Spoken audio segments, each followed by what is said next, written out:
even in first year.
Audio Jungle.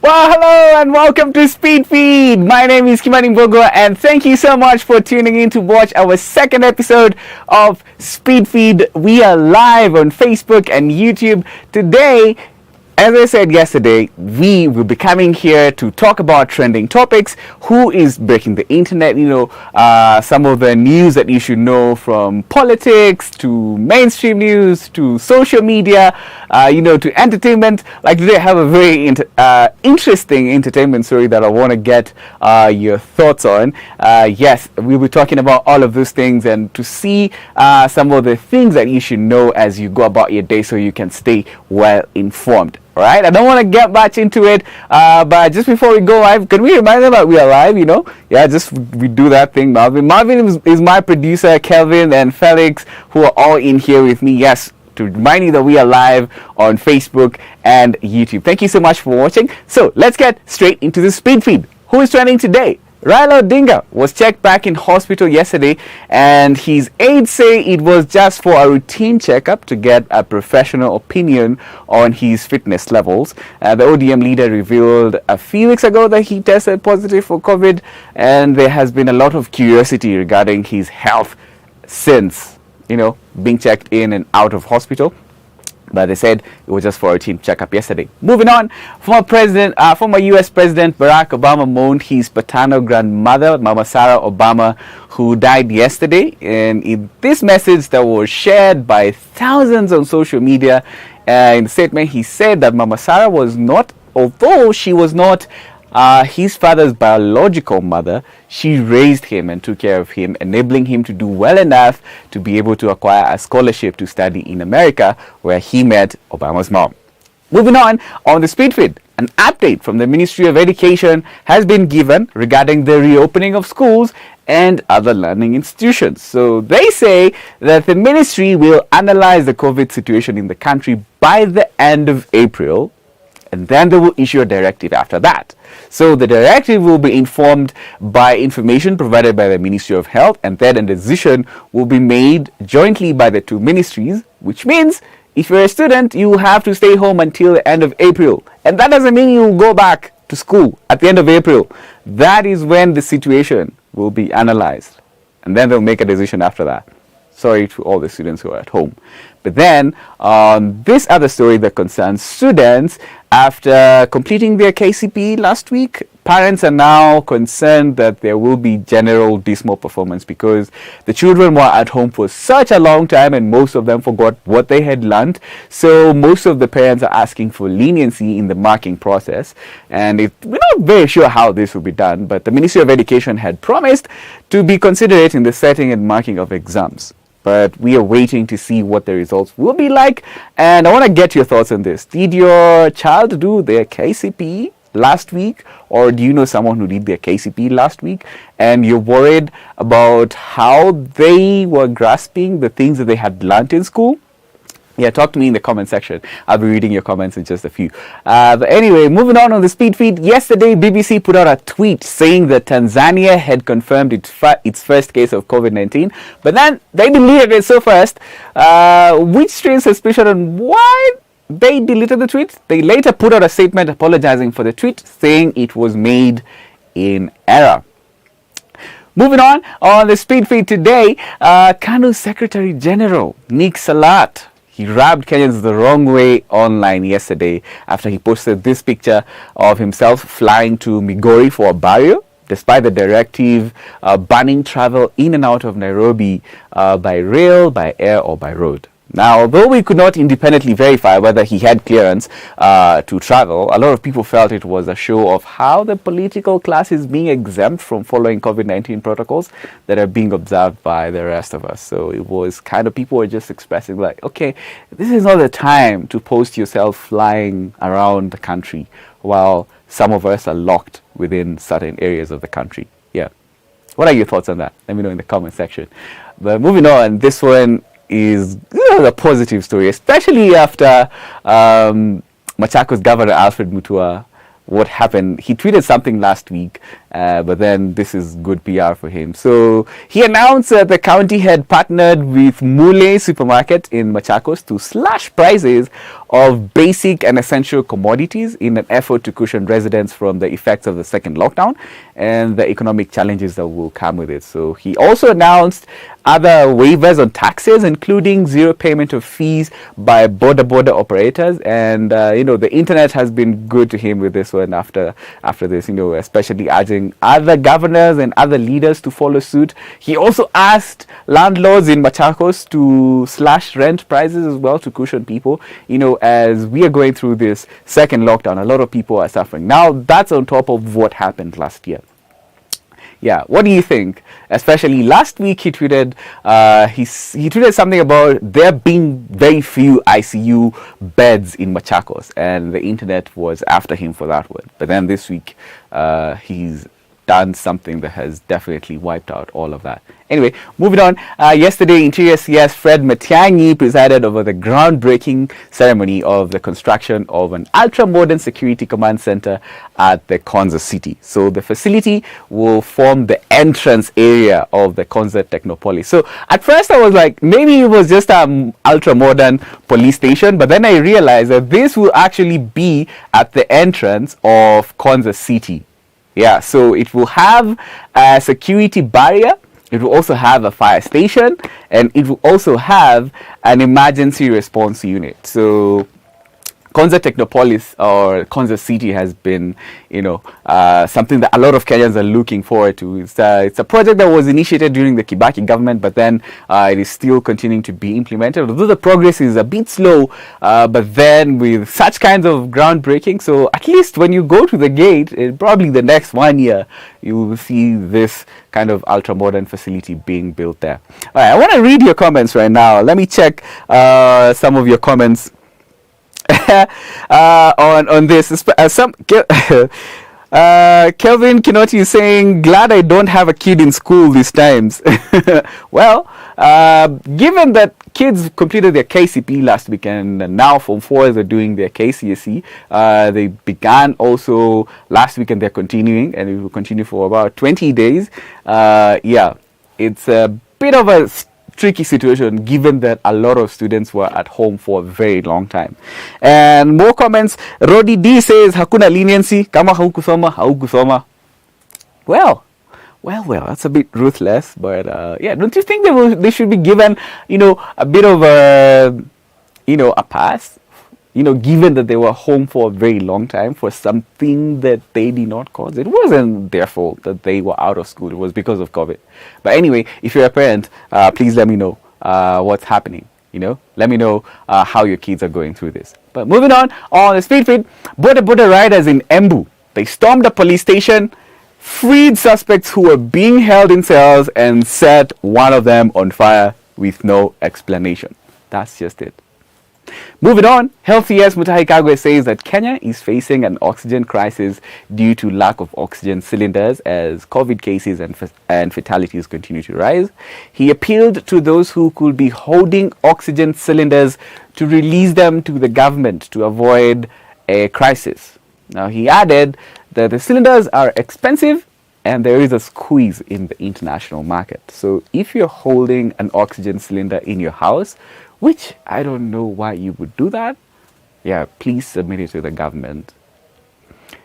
Yeah, I don't want to say much about that. Just shows how probably we are unprepared a year down the line. Anyway, moving on the speed feed. Siaya Senator and Senate Minority Leader James Orengo defended Makueni Senator Mutula Kilonzo after it was alleged that there was a plan to remove Mutula from his position as Senate Minority Whip. Now, Orengo says that the allegations were malicious and fallacious, and that they still have confidence in Mutula Kilonzo Jr. as a minority whip. Now, this came after it was alleged that ODM was planning to crack the whip on NASA coalition members who had left the coalition to form another coalition, So the same way Jubilee is punishing some of its members for defecting to UDA, it was being said that ODM is also going to follow suit, crack the whip on some of the members from other parties within NASA, like WIPA and ANC, who are leaving the NASA coalition to form another coalition. Anyway, is NASA coalition even alive? Let me know in the comment section. Anyway, moving on.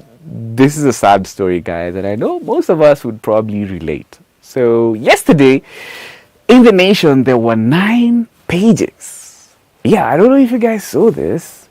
There were 9 pages full of auction notices with all kinds of items on display for auction. Yeah, from commercial properties, residential properties, cars, household items. These are tough economic times, guys, and it doesn't help that we are now in the second lockdown and people are being unable to pay their loans and auctioneers are raining down on them like hell. I know a lot of us are going through this, and I will say I have personally been affected. I know you probably watching this have been affected. If it's a job, losing your job, and your business not doing well, and so you're not able to pay your loans as before. This is worrying because even the economic experts that we spoke to said that we just have to brace ourselves for tougher times. You might see a lot of these things happening. People being auctioned and people being unable to pay their existing loans because of businesses not doing well and job losses. So, yeah, I want to get your thoughts on this. Let me know in the comment section. All right? How are you coping with these tough times? I would like to hear. It's not easy. Even for me, I wish I could tell you the stories that I've heard and what has happened to all of us. Yeah. But let's keep talking. Moving on. This was a powerful message. So the bishop you see here is Kahawa West's, Pefa Kahawa West. So he's a bishop at Pefa Kahawa West. His name is Peter Ambuka. In case you didn't know, in case you received this WhatsApp video, because this video has been shared a lot on WhatsApp, this is Bishop Peter Ambuka from Pefa Kahawa West. So on Sunday, he deviated from his sermon and addressed President Uhuru Kenyatta in a message that has since gone viral. A lot of people have received this. He criticized the president for how he has handled the COVID situation, saying that he, Raila Odinga and William Ruto are to blame for the first spread of COVID, since they are the ones who went on to hold political rallies despite putting COVID protocols. His message resonated with a lot of Kenyans who are now feeling the impact of the third wave of COVID. And in the message, he went on to say that despite churches following all the COVID protocols, they were put in the same category as bars and other entertainment joints, and they were closed down despite most churches following COVID protocols. I don't know if you guys feel the same, but I would say churches have been one of the most compliant places when it comes to following COVID protocols. And Bishop Peter was saying that now churches have been locked down, despite people losing their jobs and losing their source of livelihood. Now they have to deal with the second lockdown, being at home, losing their jobs, and not even being able to go to church. And he said something very important, that we cannot ignore that President Uhuru Kenyatta, ODM leader Raila Odinga, and William Ruto, they were all holding political rallies while there were COVID protocols, and they seem to not even observe them. And now we have come back to where we started. So that's why this particular message resonated with a lot of Kenyans. Anyway, I'm not going to go without speaking about Lil Nas X, okay? For those of you who don't know who Lil Nas X is, I recommend if you're... Okay, so let's first talk about what he did. So he has been trending because he released a pair of shoes named Saturn shoes, which they have a bronze pentagram. Pentagram is that thing that they usually draw the Illuminati. It's associated with Illuminati and secret societies. And it also has an inverted cross. And you see the one he's holding right now in this picture? That red stripe below?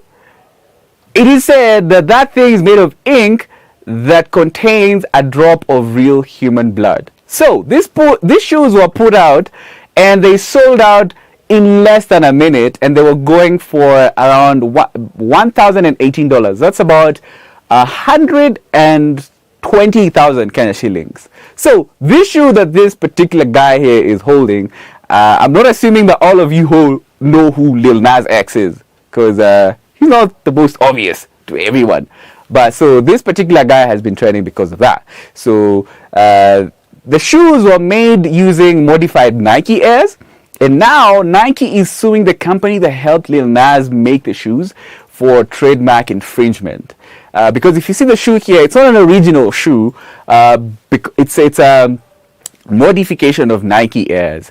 And they were released after the debut of his new single, Call Me By Your Name, which is a whole other different story. Because if you have watched this video, the visuals are, if you're a religious person, I would understand if you are offended by it. And this has sparked debate across social media, even on mainstream. A lot of people have been talking about this. Was it appropriate to release this video just before Easter? For a lot of Christians who are saying it was insensitive for him to release such a video just before Easter. You know, the visuals about it. Okay, I'm just I cannot play the video for you, of course, because Facebook is gonna strike us because of playing music that's not ours. But in case you haven't watched it, just go watch it and then let me know what you think. But a lot of people have been offended by it. Others say it's just expression, art. Art is a form of expression, and he should be allowed to, say whatever or do whatever. But I was watching commentary on Fox News, and there's someone who said something interesting, that if he would have done this using another religion, say, mocking other religions, maybe the reaction would have been a bit different. I don't know what your thoughts are, guys. But that is your speed feed for today. Time to read your comments, yeah? Time to read your comments. Let's see what some of you are saying on our live stream. Pro Sales says, why do boda riders resort to such extremes? Yeah, I would ask myself. Sometimes, boda riders, they... have you ever been in an accident where a boda rider is involved? They usually come in numbers and they defend themselves. He was talking about that story about boda riders in Embu who just stormed a police station, freed some suspects who were in the police cell, and set one of the suspects on fire. It's a bit unclear why they were doing that. Jay on Facebook says, hii kwanza mi husikia tu na itakaa kuwa rumor. Well, there's groundbreaking. It has to start from somewhere, right? It can't just appear from nowhere. Yeah, there has to be some sort of groundbreaking at some point. But that's on as a comment on the story about Interior CS Fred Matiang'i opening an ultra-modern police facility at Konza City, which will be at the entrance of Konza City. So the entrance will basically be like a police station. Although it's more than a police station, because it has a police station, it has a fire response unit and an emergency response unit, among other things that will be there. Yeah. Adongo Chala on Facebook, watoi wameenda corona holiday round 2. Walimu wataona moto hawa vijana wakirudi. Yeah. It's a bit concerning, because even when kids went back to school, there was a lot of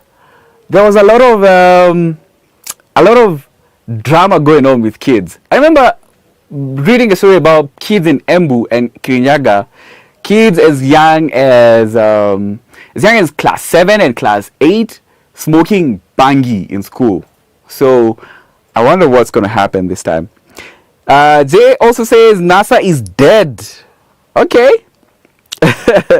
Also asking 100k for shoes. Sindibai tu nduthi. Well, thank you so much for your comments on Facebook. Let me see some of you who are watching us on YouTube. If you're watching us on YouTube, don't forget to subscribe, okay? Don't forget to subscribe to our channel, because Speed Feed will be live every weekday from 2 p.m. Here we're talking about trending things, okay? I also want to know what you think about Lil Nas X as well. Let me know in the comment section. Yeah. Pro Sales is saying 100k for shoes. Ata afadhali ni buy nduthi. That's true. But yeah, people have money to spend. Yeah. 100,000 shillings for shoes.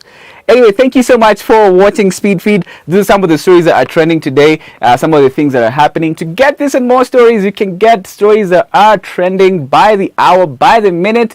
We have a team of journalists who are working around the clock to make sure that you're up to date. Go to Kenyans.co.ke to get more news from there. Alright, my name is Kimani Mbogwa. Thank you so much for watching Speed Feed. We'll see you again tomorrow. We'll be live at the same time. Remember, 2 p.m. We'll come here and we'll talk about trending topics and trending stories. Goodbye.